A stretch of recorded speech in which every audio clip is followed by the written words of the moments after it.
बिस्मिल्लाहिर्रहमानिर्रहीम। आज के इस वीडियो के अंदर हम विट्रस को स्टडी करने वाले हैं। अब विट्रस एक इम्पॉर्टेंट कंपोनेंट है आई बाल का, जो कि इनर्ट होता है, एवास्कुलर होता है, जेली लाइक कंसिस्टेंसी होती है। और हमने आई बाल को दो में डिवाइड किया था, एंटीरियर और पोस्टीरियर। तो जो पोस्टीरियर 4/5 होता है आई बाल का, या जो 80% होता है, वो विट्रस से बनता होता है। वॉल्यूम वाइज बात करें तो ये 4 ml होता है। अब ये वाला थोड़ा सा इंपॉर्टेंट है, एमसीक्यू में आ सकता है कि विट्रस का वॉल्यूम कौन सा है, तो वो 4 ml है। और ये पूछा जा सकता है कि विट्रस की स्ट्रॉन्गेस्ट अटैचमेंट कौन सी होती है, तो वो होती है बेस। अब बेस क्यों है? क्योंकि बेस का भी जो वैल्यू आएगी वो आएगी 4 मिलीमीटर। ओके, तो जो बेस है वो 4 मिलीमीटर है और विट्रस का जो वॉल्यूम है वो भी 4 ml है। तो इस तरह से आपको याद करने में आसानी होगी। तो विट्रस क्या होता है? विट्रस एक inert avascular but transparent structure होता है। ट्रांसपेरेंट स्ट्रक्चर का मतलब है कि ये रिफ्रैक्टिव मीडियम के तौर पे भी इस्तेमाल हो सकता है। ओके, जेली लाइक कंसिस्टेंसी है। जेली लाइक कंसिस्टेंसी की वजह से, और ये ज़्यादा वॉल्यूम को ऑक्यूपाई कर रहा है, ज़्यादा स्पेस को ऑक्यूपाई कर रहा है, डेट इज़ वाई कि ये स्टेबिलाईज भी करता है किसको? वॉल्यूम ऑफ ग्लोब को, क्योंकि 4 ml है इसके अंदर। और नंबर 3 फंक्शन होगा कि इसका एक तीसरा फंक्शन होगा कि ये न्यूट्रिएंट को पाथवे प्रोवाइड करता है ताकि न्यूट्रिएंट लेंस और रेटिना तक पहुंच सके। इसी सिग्निफिकेंस की वजह से एम्ब्रियोनिक लाइफ के अंदर जो लेंस होता है वहां पे ब्लड सप्लाई करने के लिए कुछ आर्टरीज जा रही होती है, तो या कोई ब्लड वेसल जा रही होती है। तो मैंने वहां पे विट्रस बनाया हुआ है, मेरी थोड़ी सी डायग्राम गंदी है। अच्छा, वहां पे केनाल पास करती है विट्रस के अंदर, जिसको बोलते हैं क्लोकेट केनाल। अब क्लोकेट केनाल 7th मंथ के बाद रिग्रेस हो जाती है, लेकिन इस क्लोकेट केनाल के अंदर एम्ब्रियोनिक लाइफ में वेसल्स गुजर रही होती है, हाइलाइड आर्टरी, हाइलॉइड वेन वगैरह, जो कि लेंस को नरिशमेंट प्रोवाइड करती है। तो 3 फायदे आपने पढ़ने हैं। नंबर 1, रिफ्रैक्टिव मीडियम है। नंबर 2, ये मैकेनिकली स्टेबिलाईज करता है वॉल्यूम ऑफ ग्लोब को। नंबर 3, ये न्यूट्रिएंट का पाथवे प्रोवाइड करता है ताकि लेंस और रेटिना तक पहुंच सके। ओके, आपको पता है कि जो इनर लेयर होती है आई बाल की, उसको रेटिना कहते हैं। अब रेटिना का असल में जो रेटिना एंटीरियर तक पहुंचती है, तो उसका जो एंटीरियर मोस्ट एक्सटेंशन होती है, जहां पर रेटिना और सिलेरी बॉडी का जंक्शन होता है, तो उस जंक्शन को ओरा सिरेटा कहते हैं। मोस्ट प्रोबेबली यहाँ होगा, डायग्राम में देखा जाए तो तकरीबन यहाँ पर जंक्शन होता है, ये ओरा सिरेटा होता है। सिलेरी बॉडी कह सकते हो आप, कुछ को राइड भी कहते हैं, लेकिन मैं सिलेरी बॉडी कहता हूँ। सिलेरी बॉडी और रेटिना का यहाँ पर जो जंक्शन होता है उसको ओरा सिरेटा कहते हैं। यानी विट्रस वाला पार्ट ओरा सिरेटा से आगे भी है, ओरा सिरेटा से पहले भी है, सेंटर में भी है, पेरिफेरल पार्ट भी है, आगे भी अटैच है, पीछे भी अटैच है, मार्जिन से भी अटैच है। तो उम्मीद है कि आपको समझ आ गया हो कि विट्रस असल में है क्या। तो विट्रस का हमने पढ़ लिया कि स्ट्रक्चर क्या होता है, या 3 फायदे पढ़ लिया। रिफ्रैक्टिव मीडियम है, स्टेबिलाईज करता है, न्यूट्रिएंट प्रोवाइड करता है लेंस को, रेटिना को। अब हम इसके स्ट्रक्चर्स को देख लेते हैं। तो विट्रस में क्या क्या चीज़ें होती हैं? विट्रस के अंदर असल में कोलेजन फिब्रिल्स भर भर के होते हैं, कोलेजन फिब्रिल्स होते हैं। और जो कोलेजन फिब्रिल्स होते हैं वो ग्राउंड सब्सटेंस के अंदर एम्बेडेड होते हैं, जिसको आप हाइलोयूरोनिक एसिड कहते हैं। ठीक हो गया, जिनको म्यूकोपॉलीसैकेराइड्स भी कहते हैं। तो कोलेजन फिब्रिल्स होते हैं, यहाँ पर म्यूकोपॉलीसैकेराइड्स होती है, मेनली हाइलोयूरोनिक एसिड का आपने रट्टा मार लेना है। यानी कि हाइड्रोफिलिक जेल है, जो कि वाटर को लव करती है, वाटर को कैप्चर करना पसंद करती है। इसके अलावा थोड़े मोटे कह दूँ, छोटे मोटे सेल्स भी हो सकते हैं, जिनको आप हाइलोसाइट्स कहते हैं। चूंकि यहाँ पे हाइलाइट किनाल होती है जिसको क्लोकेट किनाल कहते हैं, डेट इज वाई हम इसको हाइलोसाइट्स भी कहेंगे, जो कि एम्ब्रियोनिक सेल्स होती है। तो ये हाइड्रोफिलिक जेल होती है विट्रस। लेकिन हाइड्रोफिलिक जेल का मतलब काफ़ी ये थिक विस्कस होती है। लेकिन अगर ये फ्लूइड बन जाए, फ्लूइड बनने का मतलब इसका जो प्रोटीन है, कोलेजन है, उनकी कोआगुलेशन हो जाए तो ये फ्लूइड बनना शुरू हो जाती है। इस कंडीशन को ल्यूकोफैक्शन कहते हैं। तो स्ट्रक्चर्स देख लेते हैं, तो इसको 2 में डिवाइड करते हैं। ओके, तो जो विट्रस होती है असल में एक जेल होती है, जेली लाइक कंसिस्टेंसी होती है। तो उसको 2 में डिवाइड करते हैं, सेंट्रल पार्ट और पेरिफेरल पार्ट। सेंट्रल पार्ट को आप कॉर्टिकल कहते हैं, सी से नहीं बल्कि सी से सेंट्रल और बॉडी वाला पार्ट, ठीक है। लेकिन जो पेरिफेरल पार्ट है वो कॉर्टिकल पार्ट होता है, यानी जो कॉर्टेक्स है वो पेरिफेरल पार्ट होता है। इसके अंदर कोलेजन फिब्रिल्स काफ़ी ज़्यादा होते हैं, काफ़ी ज़्यादा विस्कस पार्ट होता है। सेंट्रल वाले के अंदर डेंसिटी रिलेटिवली कम होती है। उसकी वजह ये होती है कि यहाँ से किनाल पास करना है, जिसका नाम है हाइलॉइड किनाल। एम्ब्रियोनिक लाइफ में अगर यहाँ पे कोलेजन फिब्रिल ज़्यादा होते तो वहाँ पे रेजिस्टेंस बढ़ जाती, लेकिन इस रेजिस्टेंस को कम रखने के लिए यहाँ पे कोलेजन फिब्रिल से रिलेटिवली कम है। और यहाँ पे जो किनाल होगी उसको बोलेंगे हाइलॉइड किनाल या क्लोकेट किनाल, जो कि कहाँ से कहाँ मूव करती है। ये क्लोकेट किनाल आपको याद कर लेना है कि ये जाती होती है लेंस से लेकर ऑप्टिक डिस्क की तरफ जाती होती है। ठीक हो गया। और असल में ये नरिशमेंट प्रोवाइड करती है लेंस को एम्ब्रियोनिक लाइफ में। और 7th मंथ की बात ये रिग्रेस हो जाती है, मैंने शायद लिखा होगा यहाँ पर। अच्छा, मैंने अटैचमेंट में लिखा हुआ है कि 7th मंथ के बाद आके ये रिग्रेस हो जाती है हाइलॉइड वाली किनाल। या क्लॉकेट कैनाल वगैरह हम इसको कह सकते होते हैं। ओके, तो ये रिग्रेस हो जाएगी। वहाँ पे मैंने लिखा है at the time of birth. तो जो सेंट्रल वाला पार्ट है यहाँ पे डेंसिटी रिलेटिवली ज़्यादा होती है। अब डिपेंडिंग अपॉन ओरा सीरेटा, तो ओरा सीरेटा से आगे जो पार्ट होगा वहाँ पर जो पेरिफेरल फिब्रिल्स होते हैं उनकी कंडेंसेशन से एंटीरियर हाइलाइट मेम्ब्रेन बन जाएगी। यानी ओरा सीरेटा से आगे कोलेजन फिब्रिल्स आगे एंटीरियर हाइलाइट मेम्ब्रेन बना देगी, इससे पीछे बना देगी पोस्टीरियर हाइलाइट मेम्ब्रेन होती है। और आपने ये रट्टा मार लेना है कि जो उसकी कॉर्टिकल लेयर होती है अगर वो रेटिना लेयर से सेपरेट हो जाए, यानी जो कॉर्टिकल वेट्रस है वो रेटिना से सेपरेट हो जाए, खास तौर पर ओरा सीरेटा से पहले यानी पीछे की तरफ, तो उसको बोलते हैं पोस्टीरियर वेट्रस डिटैचमेंट, पीवीडी। और जो पीवीडी होता है इसमें असल में फ्लूइड जमा होना शुरू हो जाता है between the posterior highlight membrane. Okay, यानी कॉर्टिकल विट्रस का वो वाला पार्ट जो ओरा सीरेटा से पीछे होता है तो उसको बोलते हैं पोस्टीरियर विट्रस मेम्ब्रेन। तो जो पोस्टीरियर विट्रस मेम्ब्रेन और जो रेटिना की इनर लिमिटिंग लेयर है इन दोनों के दरमियान सेपरेशन हो जाती है और यहाँ पे एक स्पेस होती है जिसको बोलते हैं सब हाइलाइट स्पेस। इसमें फ्लूइड जमा होना शुरू हो जाएगा और उस फ्लूइड की वजह से ये सेपरेट हो जाएगी। This is called posterior vitreous detachment. और जो पोस्टीरियर विट्रस डिटैचमेंट होती है उसमें फ्लूइड होता है, उसकी वजह से फ्लैशेस और फ्लोटर्स होते हैं। अब ये क्या चीज़ें होती है? फ्लोटर्स एक ओपेसिटीज होती है किसके अंदर? विट्रस के अंदर, जो कि मच्छर नुमा सिम्टम करवाना शुरू कर देती है कि आपको आंखों के सामने स्पॉट्स नजर आना शुरू हो जाते हैं, काले काले स्पॉट्स। ठीक है, सेंट्रल को ऑलरेडी एक्सप्लेन कर चुका हूँ। अब हम अटैचमेंट की तरफ आ जाते हैं। तो अटैचमेंट के अंदर आपने रट्टा मार लेना है कि इसके इंटीरियर होती है सामने की तरफ बेस है जो कि स्ट्रॉन्गेस्ट अटैचमेंट होती है। ओके, ठीक है।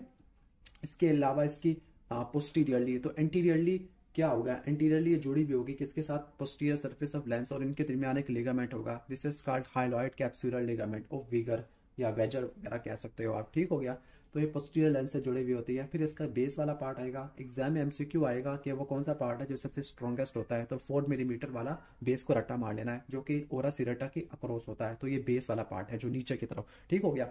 इसके बाद पोस्टीरियरली है, तो जो पोस्टीरियर है ये रिंग शेप बनाता है, रिंग शेप होता है और ये किसको सराउंड करता है? ऑप्टिक डिस्क को सराउंड कर रहा होता है। इसके अलावा फोविया को या मैक्यूला लूटिया वाला एरिया को सराउंड कर रहा होता है, वहाँ पे रेटिनल ब्लड वेसल भी होती है। अब हम विट्रस के चेंजेस वगैरह पढ़ लेते हैं कि विट्रस में क्या क्या चेंजेस आती है। तो at the time of birth की ये क्लॉकेट कैनाल होती है जो कि रिग्रेस हो जाती है असल में।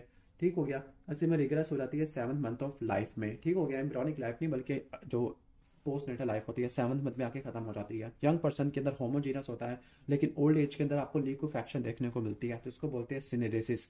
अब जो सिनेरेसिस है यहाँ पे ये डीजेनरेटिव प्रोसेस है। अब इसकी 4 वजूहात होती है: डीजनरेशन, पोस्ट इन्फ्लेमेशन है, ट्रॉमा है और थर्मल है। डीजनरेशन के अंदर आप MRCPS से रट्टा मार सकते हो। एम से myopia, RP4 retinitis pigmentosa. Post inflammatory के अंदर यूवाइटस आ जाएगा। ट्रॉमा के अंदर कॉन्ट्यूजन इंजरी है और थर्मल के अंदर फोटोकागुलेशन या क्रायोथेरेपी की है। और वंस सेकेंड जब भी कोई विट्रस के अंदर ओपेसिटी आ गई या लिक्विफैक्शन हो गई है तो वहां पर फ्लोटर्स आना शुरू हो जाएंगे। फ्लोटर्स क्या होते हैं? फ्लोटर्स ओपेसिटीज की वजह से ब्लैक लाइक स्पॉट्स आना शुरू हो जाते हैं। ओके, तो जो ब्लैक स्पॉट्स आना शुरू हो जाए उनको क्या बोलते हैं? फ्लोटर्स वगैरह कहते हैं। तो ये तो चीज़ आ जाएगी। इसके बाद हम आगे चलते हैं। तो ये भी हो गया फ्लोटर्स वगैरह, यानी हमने अब तक लिक्विफैक्शन पढ़ लिया। विट्रस की पैथोलॉजी के अंदर हमने पीवीडी पढ़ लिया कि पीवीडी क्या होता है, कि जो कॉर्टिकल जो होता है पार्ट पोस्टीरियर हाइलाइट मेम्ब्रेन, ये रेटिना की इनर लिमिटिंग लेयर से सेपरेट हो जाएगी। सब हाइलाइट स्पेस में फ्लूइड की जमा कलेक्शन हो जाएगी, तो उसको बोलते हैं पीवीडी, जिसकी वजह से फ्लैशेस और फ्लॉटर्स आना शुरू हो जाते हैं। और इसके जो कैरेक्टरिस्टिक फाइंडिंग है वो है रिंग शेप। अब होता क्या है? होता ये है कि पहले क्या होगा कि डिटैचमेंट होती है पोस्टीरियर कॉर्टिकल विट्रस की किसके साथ? रेटिना की इनर लिमिटिंग लेयर के साथ। फिर उसकी वजह से यानी उस सेपरेशन की वजह से सब हाइलाइट स्पेस में फ्लूइड जमा होगा, उसकी वजह से पीवीडी होगा। अब पीवीडी की वजह से क्या होगा? पीवीडी की वजह से ट्रैक्शनल रेटिनल डिटैचमेंट होगी। ओके, जब ट्रैक्शनल रेटिनल डिटैचमेंट होगी फिर इसके साथ रेटिना का टेयर हो सकता है। रेटिना का टेयर होगा तो ब्लड वेसल रप्चर हो जाएगी, और जब ब्लड वेसल रप्चर हो जाएगी तो विट्रस हैमरेज हो जाएगा। तो इसकी कॉम्प्लिकेशन के अंदर क्या है? विट्रस हैमरेज हो सकता है, रेटिना का टेयर हो सकता है। ओके, इसके बाद हम पढ़ लेते हैं ओपेसिटीज इन द विट्रस। तो ओपेसिटीज क्या होती है? विट्रस एक ट्रांसपेरेंट स्ट्रक्चर है, रिफ्रैक्टिव मीडियम के तौर पे काम आता है, लेकिन अगर ओपेसिटीज आ जाती है तो इसकी वजह से जो सिम्टम आते हैं उनको क्या बोलते हैं? फ्लॉटर्स कहते हैं। ठीक हो गया। या फिर अगर ज़्यादा ओपेसिटीज आ गई है तो इनकी वजह से विजुअल लॉस भी हो सकता है जो कि सडन होता है। ठीक है। तो अब हम देख लेते हैं ओपेसिटीज इन द विट्रस की कॉजेज। तो पहला डेवलपमेंटल है कि जो ओपेसिटीज होती है वो क्लोकेट कैनाल के अंदर होती है जो कि रेमिनेंट होते हैं हाइलोइड सिस्टम के। अब हम डीजेनरेटिव कॉजेज को देख लेते हैं। पहला है एमवी, मुस्का वोलिकेंटिस। तो जो मुस्का वोलिकेंटिस होती है ये क्या चीज़ होती है? मुस्का वोलिकेंटिस एक ब्लैक स्पॉट्स होती है जो कि आइस के फ्रंट में फ्लॉट कर रहे होते हैं ड्यू टू माइन्यूट ओपेसिटी। तो ये फिजियोलॉजिकल ओपेसिटी होती है, ये हाइलॉइड वेस्कुलेचर के रेमिनेंट्स होती है। ओके, नॉर्मल के अंदर होते हैं, ज़्यादा विजुअल डिस्टर्बेंस नहीं करवाते। तो ये फिजियोलॉजिकल ओपेसिटीज़ है, रेमिनेंट होते हैं हाइलॉइड वेस्कुलेचर के, और ये ब्लैक लाइक जो स्पॉट्स होते हैं स्मॉल मॉस्किटो वैसे नजर आते हैं। इसके बाद नेक्स्ट है एस्टेरॉइड हाइलोसिस। ओके, अभी एस्टेरॉइड हाइलोसिस असल में ये वाइट बॉडीज होती है कैल्शियम सोप की जो कि स्नोबॉल को रिजेंबल करती है। ये है एस्टेरॉइड बॉडीज। इसके बाद हमने सिनकाइडिसिस सिंटिलेंस पे पढ़ना है। तो ये एस्टेरॉइड बॉडी क्या है? वाइट सेफेरिकल बॉडीज होती है। ओके, जो कि सस्पेंड कर रही होती है। अब इसमें क्या होगा? कैल्शियम होगा, कैल्शियम में लिपिड होता है, और ये डायबिटीज़ के अंदर हाइपर कोलेस्ट्रोलीमिया के अंदर आपको देखने को मिलती होती है, डायबिटीज़ और हाइपर कोलेस्ट्रोलीमिया। ठीक है, तो ये डीजेनरेटिव पहला मुस्का वोलिकेंटिस जो कि फिजियोलॉजिकल होती है, जबकि ये वाली डायबिटीज़ वाली के अंदर और हाइपर कोलेस्ट्रोलीमिया के अंदर होती है। वो ब्लैक स्पॉट्स कर आती थी, ये वाइट बॉडीज होती है जो कि नॉर्मल विट्रस के अंदर सस्पेंडेड होती है। ओके, इसके बाद है हमारा सिनकाइनेसिस सिंटिलेंस होती है। अच्छा, वो राउंडेड थी, ये एंगुलर होती है, दोनों स्मॉल वाइट होती है। लेकिन ये वाली जो होती है ये रिफ्रैक्टाइल बॉडीज होती है, फ्लूइड विट्रस के अंदर रिफ्रैक्टाइल होती है। वन सेकेंड, ये भी कोलेस्ट्रॉल से बनी हुई होती है।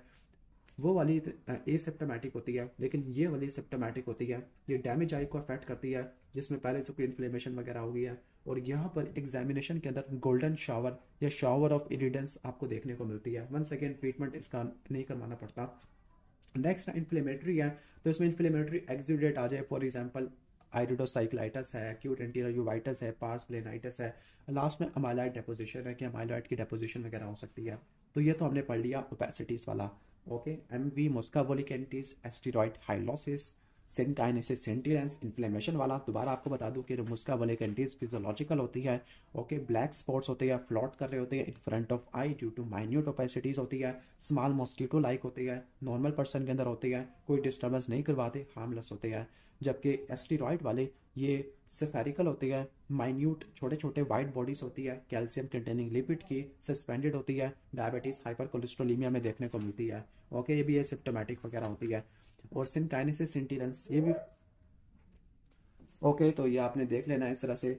नेक्स्ट हम आगे चलते हैं परसिस्टेंट हाइपरप्लास्टिक प्राइमरी विट्रस। तो इसमें होता ही है कि जो प्राइमरी विट्रस स्ट्रक्चर होते हैं जो कि हाइलाइट किनाल के अंदर होते हैं, अगर वो रिगरस ना करे 7th मंथ के बाद, तो उसको बोलते हैं persistent hyperplastic primary vitreous. Hyperplastic क्यों कहते हैं? क्योंकि हाइपर प्लेजिया होता है।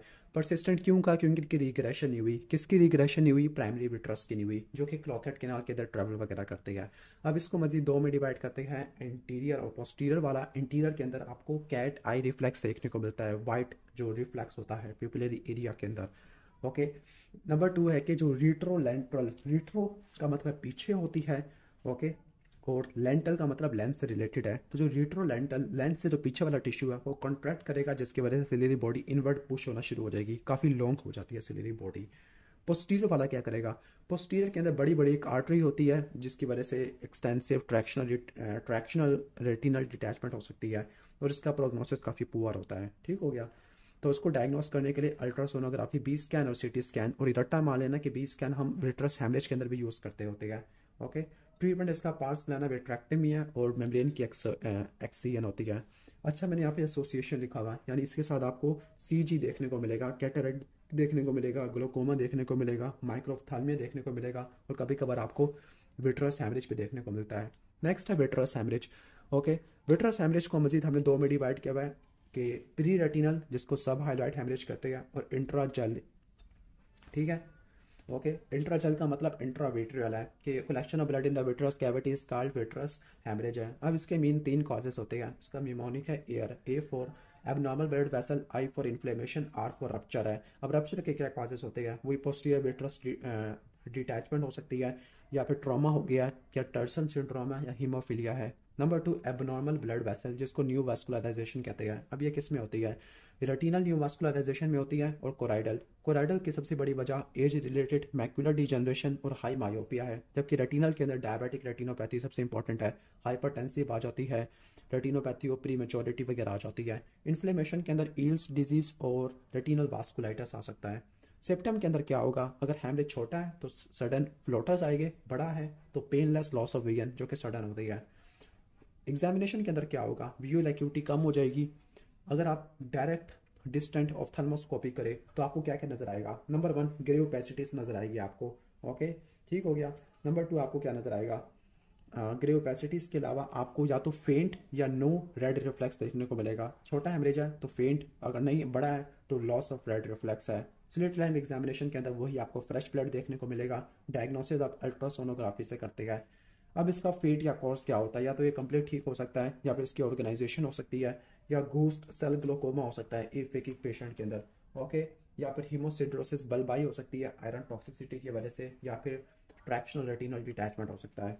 ओके, तो ये इसके वो लिखे हुए हैं। तो कॉम्प्लिकेशन क्या क्या हो सकती है, कॉम्प्लिकेटेड कैटरेक्ट हो सकता है, रेटिनल एट्रोफी, रेटिना की डिटैचमेंट हो सकती है, और विजन लॉस की वजह से कंप्लीट ब्लाइंडनेस हो सकती है। इन्वेस्टिगेशन के अंदर 20 स्कैन आ जाएगा। ट्रीटमेंट के अंदर क्या होगा, कंजर्वेटिव और इसके अलावा हमारा आ जाएगा सर्जरी वाला। तो कंजर्वेटिव में क्या होगा, बेड रेस्ट करते हैं, एलिवेशन ऑफ हेड करते हैं, फोटोकागुलेशन क्या अगर न्यू वेसल बन रही है, और इसके अलावा पार्स प्लाना विट्रेक्टमी 3 से लेकर 6 महीनों बाद जब करते हैं, जबकि हमारा विट्रस हेमरेज 3 महीनों में क्लियर नहीं हुआ, या न्यू वास्कुलराइजेशन है, या गोस्ट सेल ग्लोकोमा है किसके अंदर, एफेकिक पेशेंट के अंदर। लास्ट में हमारा विट्रेक्टमी आता है। आई थिंक मैं इस पर सेपरेट वीडियो बना सकता हूँ, लेकिन सुपरफिशियल ओवरव्यू ले लेते हैं। इसमें विट्रस को निकाल देते हैं। हमारा मेन एम क्या होता है, इसका एम ये होता है कि हम वीएन को रिस्टोर करें, ओपेसिटी को निकाल सकते हैं, बैंड हेमरेजेस को निकाल सकते हैं, एपीरेटिनल मेम्ब्रेन को निकाल सकते हैं, ट्रैक्शन को रिलीव कर सकते हैं, इंटरनल टेम्पोनेट प्रोवाइड कर सकते हैं। टेम्पोनेट का मतलब क्या होता है, टेम्पोनेट का मतलब है कि रेटिना को वापस अपनी पोजीशन पे लगा देना अंदरूनी तरीके से। This is called internal tamponade. Okay, तो इंटरनल टेम्पोनेट को आपने इस तरह याद रख लेना है। तो हम देख लेते हैं इसके इंडिकेशन को, दो में डिवाइड करते हैं, एंटीरियर और पार्स प्लाना। एंटीरियर लिम्बस के थ्रू होती है, विट्रस लॉस में, इनकार्सिडेशन में, विट्रस टच में करते हैं, पार्स प्लाना विट्रेक्टमी पार्स प्लाना के थ्रू करते हैं, ये vitreous haemorrhage, proliferative retinopathy, complicated retinal detachment वगैरह इन सब के अंदर करते हैं। अब विट्रस के सब्सटीट्यूट इसलिए करते हैं ताकि इंट्राकुलर प्रेशर को मेंटेन कर सके और इंटरनल टेम्पोनेट प्रोवाइड कर सके ताकि रेटिना की रीअटैचमेंट हो सके। तो ये विट्रस सब्सटीट्यूट की क्या होते हैं, फायदे होते हैं। ओके, ठीक हो गया। वंस अगेन इंटरनल टेम्पोनेट आपको बता चुका हूँ कि इंटरनल टेम्पोनेट वगैरह क्या होता है। इंटरनल टेम्पोनेट का मतलब है कि रेटिना को नॉर्मल पुश कर देना, पुश बैक कर देना रेटिना को नॉर्मल पोजीशन के अंदर। अब विट्रस के सब्सटीट्यूट क्या होते हैं, इसका मिमोनिक है sheep, S for silicon oil, H for heavy liquid, E for expanding gases, A for air, P for physiological solution. Air commonly use होती है, 3 दिन के अंदर अब्जॉर्ब हो जाती है। फिजियोलॉजिकल सोल्यूशन में बैलेंस साल्ट सोल्यूशन आ जाएगा। एक्सपांडेड गैसेस के अंदर सल्फर हेक्साक्लोराइड, पर फ्लोरोइथेन, पर फ्लोरोप्रोपीन आ जाएगा। हैवी लिक्विड के अंदर पर फ्लोरोकार्बन लिक्विड आ जाएगा, और सिलिकॉन ऑयल जिनकी ग्रेविटी रिलेटिवली कम होती है। तो ये प्रोलॉन्ग इंटरनल टेम्पोनेट के तौर पर इस्तेमाल होती है आफ्टर रेटिनल डिटैचमेंट सर्जरी।